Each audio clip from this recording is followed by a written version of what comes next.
my dear students. Welcome to the first module of the new chapter, Saving Chilika. It is connected with environmental issue. Let's see. Now, in this module, you're going to inculcate a caring attitude towards nature and you will learn what first and second conditionals are. Now, this is a warm-up. This is the Siberian crane or the Siberian white crane. They are almost snowy white with only a few black primary feathers that are visible only when they fly. During winter, the eastern population migrates to China while the western population flies to Iran. Earlier, they used to fly to India and Nepal. They are a critically endangered species now. Birds are endangered for a number of reasons, including loss of habitat, air and water, and even noise pollution, harmful pesticides, and so on. Tall towers and high voltage power lines are also dangerous for birds. Now, discuss with your partner what you can do to protect and look after the birds in your locality. See, can be done only when you are in a class. Now, so you can talk with your family members. You can ask and discuss with them, and then write some points that you can do to protect the birds in your locality. Okay. My first glimpse of the lake did not give me a sense of its vastness. Driving down from Bhubaneswar, I had approached the lake from its northwestern side through a village named Mangalajodi. Soon, however, I reached a path that narrowed down further till it became a bund that sliced the marshlands into two.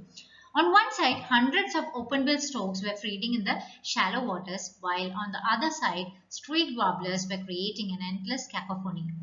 See, so when the author first reached the river, he did not understand how big it was, but as he traveled further, he understood that it was such a vast lake. And as he traveled along, the path was narrowing. It was becoming smaller and smaller till it became a bund. A bund means bank of earth or stone built to prevent a river from flooding an area. It is created like an obstacle for the water to prevent the water from flooding. So it was a bund, you could walk on that. It is a piece of land created in between. This bund which the author reached, the bund that the author reached, it sliced the marshlands. It made the marshland, it divided the marshland into two. Marshland means wetlands. Wetland where there won't be any trees, but herb-like things. It is a wetland. It's always wet. Here we cultivate rice and all on a marshland. So that's marshland. I hope you understood. So this marshland, this bund sliced the marshland. Sliced the marshland means divided the marshland into two. On one side, hundreds of open-billed storks. It's a kind of bird. You could see it in the vocabulary section. You could see the picture of it in the meanings vocabulary section. So on one side, so many of these open-billed storks were feeding. They were taking food in the shallow waters. While on the other side of the marshland, there was streaked warblers. That's another kind of bird.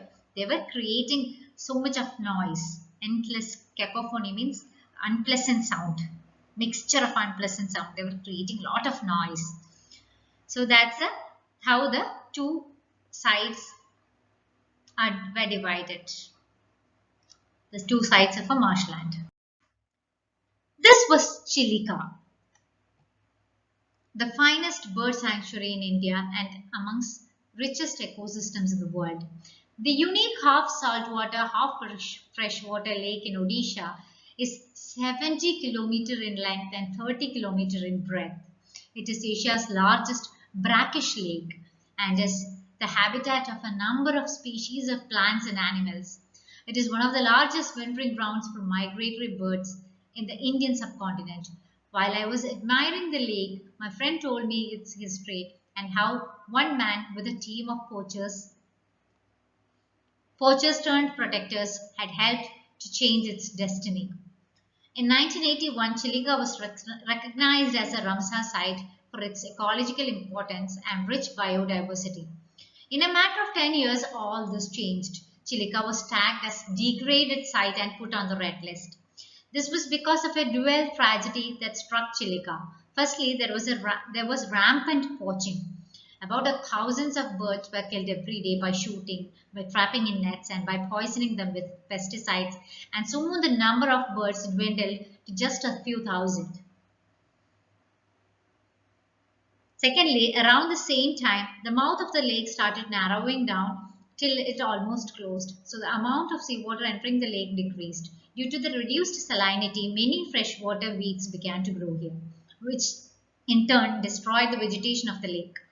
It was at this time that Nandakishore Bhujbal returned to Chilika. As a young boy, Nandakishore had once shot an egret near the lake. So, see, this is Chilika. Chilika, but the author was explaining about Chilika, the finest bird sanctuary in India, a place where most of the birds come and they make it their habitat, living place.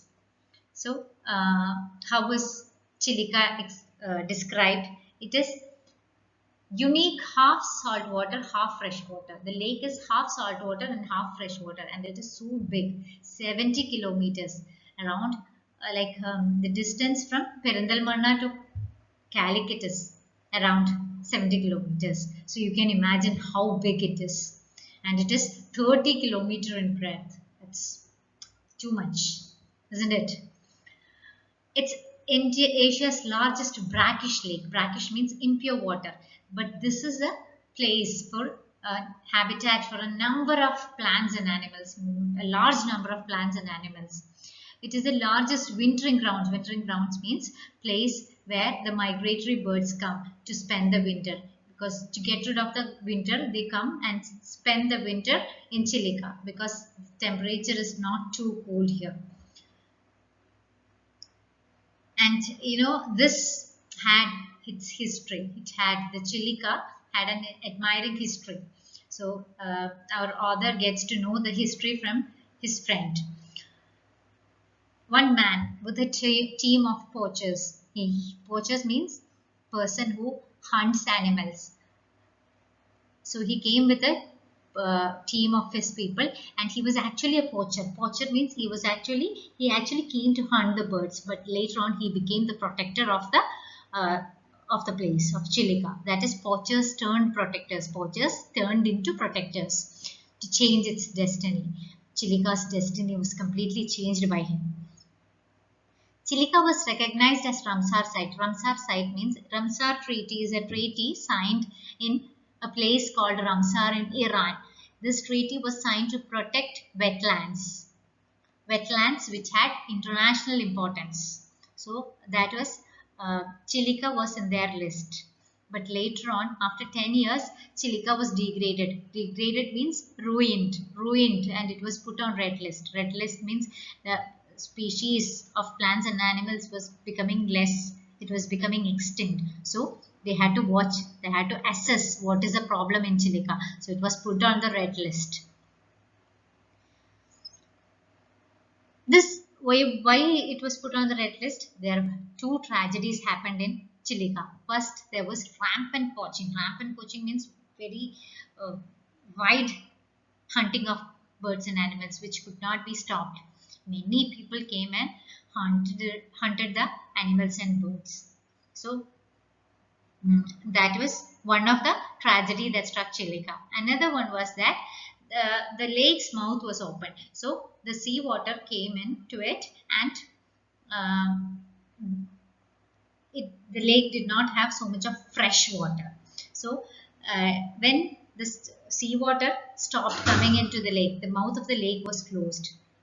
So seawater could not enter the lake. So it reduced the salinity of the water. Salinity means saltiness of the water was reduced. So many freshwater weeds began growing. Freshwater weeds means unwanted plants which grew in the fresh water. Such plants started growing in that lake. So that destroyed the many useful plants in the water. So many of the birds could not get food. So that was another tragedy struck Chilika. Now, a person named Nanda Kishore Bhujbal, came to the rescue of Chilika. Once he had shot an egret. Egret is a bird near the lake. So we'll see what will happen then in the next class. This is all for today. A marsh is a wetland that is dominated by herbaceous rather than woody plant species. Marshes can often be found at the edges of lakes and streams where they form a transition between the aquatic and terrestrial ecosystems. They are often dominated by grasses, rushes, or reeds. See, a marshland is a kind of wetland. It's always wet. See, you could see in the picture a marshland. It's just like a we have it. We cultivate the rice and all on marshlands, on the wetlands. That is a marshland. And now, see, this is a bund. Bund is this kind of pathway between two wetlands is called a bund. Now let's go through the vocabulary. Bund, a bank of earth or stone to prevent a river from flooding an area. Flooding an area means it is created as a in between a river to prevent flooding. This is the picture of an open-billed stork. You can Google it to see a big picture. Here, this is a streaked warbler. Now, cacophony, an unpleasant mixture of loud sounds. That is cacophony, a loud, unpleasant sound. Now, ecosystem, communities of living and non-living things interacting with each other and their physical environment. That is an ecosystem. I hope you have studied that in EVS or science. Brackish means impure water which has salty taste. Wintering grounds, places where birds from colder countries come to each year to spend the winter. Ecological, environmental, biodiversity, the variety of plant and animal life in a place. Now, degraded in this context, in this lesson, it means ruined. Rampant, spreading everywhere and difficult to check, difficult to stop. Poaching, the illegal catching of or killing of animals. Dwindled, slowly become much fewer. Salinity, saltiness. And this is a picture of egret. It's a bird. You can surf the internet. Ramsar site. A Ramsar site is a wetland, a large area of land that is wet and soft. That is of international importance. The Ramsar Convention or the Convention on Wetlands is an international environmental treaty that was signed in 1971 in Ramsar, a city in Iran. It aims to conserve wetlands and to use the resources responsibly. Now that is a Ramsar site. I hope you got an idea. It is an convention on wetlands, how to preserve a wetland without destroying it. That is a Ramsar. Whichever places are marked in that Ramsar treaty, which they have listed a few places as a place of international importance, a wetland which has to be preserved to maintain the balance of our ecosystem. So, Chilika was one such site. Red list. The IUCN Red List of Threatened Species, also known as the IUCN Red List or Red Data List, was founded in 1964. The IUCN Red List assesses the risk of extinction of thousands of species and subspecies across different regions of the world. Red list means it assess the risk of extinction of birds and animals, of rare species, the reason for their extinction and such things. Now these are the self-check questions. What is Chilika? Number 2, what were the 2 crises that led to the degradation of Chilika? And third one, what were on the 2 sides of the marshlands? Now here we are going to learn about conditionals, conditional clauses. Conditionals are structures in English that establish what will happen if a certain event takes place or if a certain action is performed. It gives the result of it explains the result of one action. So one action will be there and its result will be explained in the same sentence. That is conditional. If that happens, so this will be the case, such case. Let's see some examples. As you know, an adverb clause is a dependent clause that usually answers the questions when, why, how, and where. The adverb clauses of condition include the first conditional if clause, which is used to talk about a situation that is likely to happen. The first conditional will talk about a situation that is expected to happen. That is the most likely thing to happen. The second conditional if clause, which is used to talk about a situation that is unlikely to happen or is imaginary. So the first condition has the most probability of happening, but the second conditional is often imaginary. It is not going to happen. The conditional is used to talk about future events that might happen. It uses present tense to discuss the possible future events. If it rains, we will have to cancel the picnic. If you come with me, I will make it worthwhile for you. If I go abroad, I will get something back for you. See, the first clause will be always in present tense, simple present tense, and the second clause will always be simple future tense. See, will have, will make. Here, you come, that is simple present tense. Go, simple present tense, but will get, future tense. Will make, future tense. So often, always the first clause will be in simple present tense and the resulting clause will be in future tense. That is first conditional. That is how first conditional is written. So now let's see what's the difference between first conditional and second conditional. First conditional, if present tense, and then the second clause will begin with will have will in it. For example, if I find her, I will tell her that I love her. See, if I find is simple present tense and I will tell, future tense. That is always the structure of first conditional clauses. Now, second conditional, it is not possible, it won't happen. We are just imagining if something like that had happened, this will be the result. If, and always it will be, the first clause will be in past tense, simple past tense, and the second clause will always have would. It's a past tense of will, the would will be there for second conditional. So, if I found simple past tense, I would tell her, I would, see, this is the past tense of will. I would tell her that I love her. That is how second conditional is written. Second conditional is often imaginary. It's always imaginary thing. If I had found her, but he didn't find.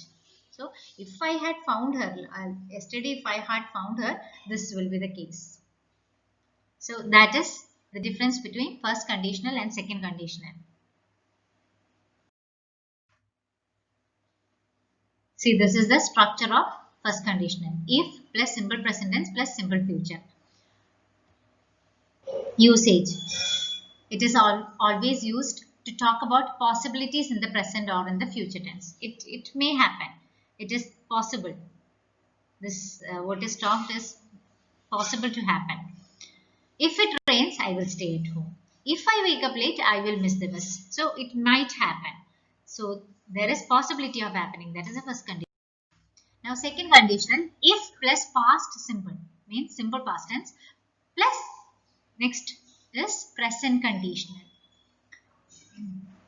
If I won $1 million, I would buy a new car. If I won only it will happen. He did not win, so this will not happen. He's just imagining. If I had one, I would buy this. Imaginary situations in the present or future. That is, second conditional is used for that. If I were you, I would quit smoking. That is not possible. So you understood second conditional. Now this is your TMLA. You have to mark 1 for first conditional and 2 for second conditional. If the sentence is in first conditional, mark it 1. And if the sentence is in second conditional, mark it 2. That's your TMLA. Thank you. Bye-bye. Take care.